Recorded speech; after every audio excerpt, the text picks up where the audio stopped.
All right, so here we are, finally able to wrap up the shed season here, get a conclusion video out. Pretty crazy. I found kind of a lopsided amount of right sides. I got 48 right sides and only 32 left sides. Well, only 32. It's still a ton, but it's just weird. You think it would be more 50-50, but anyways. Got all the sets laid out right here. I got 8 match sets right here in the center. 3 of them were side-by-side sets. The other 5 were, you know, obviously not right next to each other, but found this buck's really last year's set. That's one of my biggest match sets to date right there. A bunch of smaller, fresh ones. And then here he is this year. So that's kind of the biggest shed of the year right there. I think that thing scores like right around 72, so not a like an absurd giant, but still a really, really nice deer.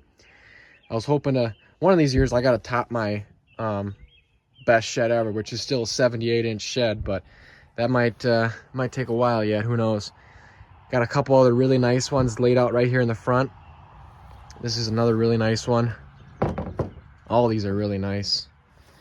Really cool, heavy one with a lot of character right here. This one also was sitting for a year. You can see the base is all green. This right here is the biggest one from my Iowa trip this year. Just a big, kind of tall, goofy 8. Oh, this is a really unique one right here. This is another one from that Iowa trip. Kind of a younger deer, probably a 2, maybe a 3-year-old. Triple G2, split brow, 10-point genetics. Man, that's going to be a real nice deer someday. This is another real old brute. This thing, man, this thing was sitting for probably who knows how long, at least 4, potentially 5 years.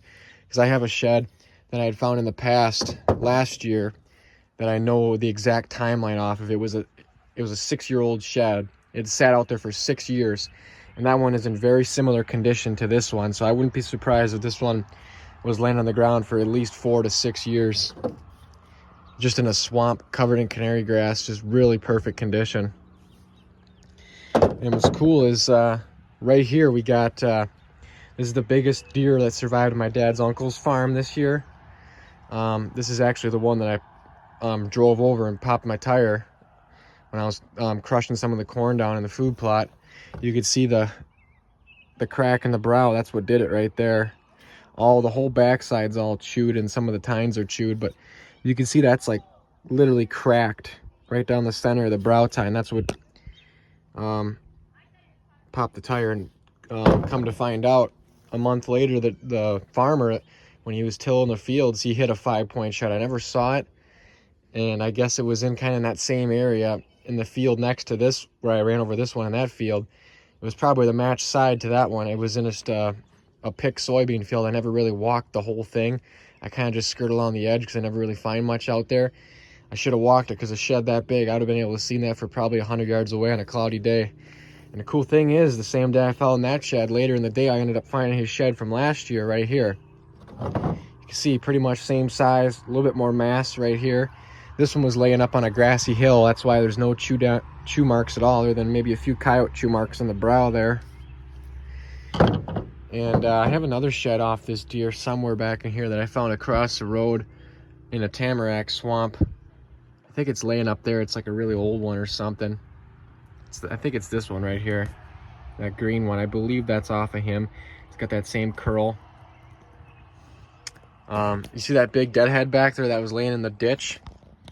That was on public, laying in the ditch in the muck. That's why it's all black.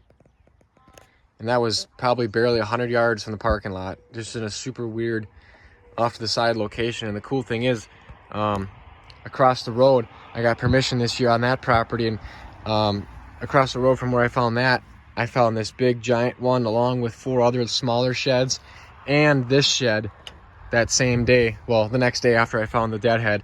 And sure enough, that's a shed off of that deadhead buck back there. You can see he's got, you know, that big split there on the G2 and a kicker point off of that G2. Just a big heavy 8. And here he is the year before. I would assume it's probably just 1 year prior, but it was sitting in the hardwoods. You can see it's all chewed to heck, but definitely off of him. So that was another cool scenario find. And sure enough, I got a little shed back here. Let's see if I can reach this. This is the same genetics. This was another one found in that same area as that one in the deadhead. That's definitely his son, or same line of genetics, that's for sure. So yeah, just one heck of a year. Couldn't have asked for anything more. Another really cool, goofy one right here. Another one on a city park public area. Found this back in mid-February, I believe. You can see he lost 2 giant points right there. There was tons of boot prints. I walked that area at least 2 or 3 times after work for short walks, and there was new, fresh boot prints from other people every time I went. And I was super fresh when I found it, so shed hunting all over the place, man. It's you know, it gets a challenge to get out every day, but you got to get out every day if you want to have a year like this. Another really cool story behind this shed right here too. This is another kind of a city park area. It's a large, I think you might be able to hunt there or not. I found the other side to this buck last year fresh, and sure enough, this was kind of a river bottom spot. It must have got covered up in water at some point, and it was kind of just laying there in the dirt. It was kind of covered in dirt. And this is the other side, which I should have found last year. And this is the better of the 2 sides. The other side's just a big heavy 4-point, and this is a 5-point frame with a little sticker kicker point there. So that's really neat. Yeah, pretty crazy. I'm gonna wrap it up here. This is gonna be the first of hopefully many videos. I got to get out a ton of videos here. Got a lot of food plot footage to get out. You can see my corn right there, my soybeans right down there, and I got corn and soybean food plots all over the place right now. I gotta get a lot of videos out. So yes, thanks for sticking in this year and watching some of my content. And obviously next year I'll have a whole bunch more shed videos coming, and hopefully I can find that big 80-incher I'm looking for. It's always fun to find, tons of sheds, but those high quality, really big sheds is what, really big deer is what it's all about. This stuff right up here in the front row, my goodness. Couldn't have asked for anything more.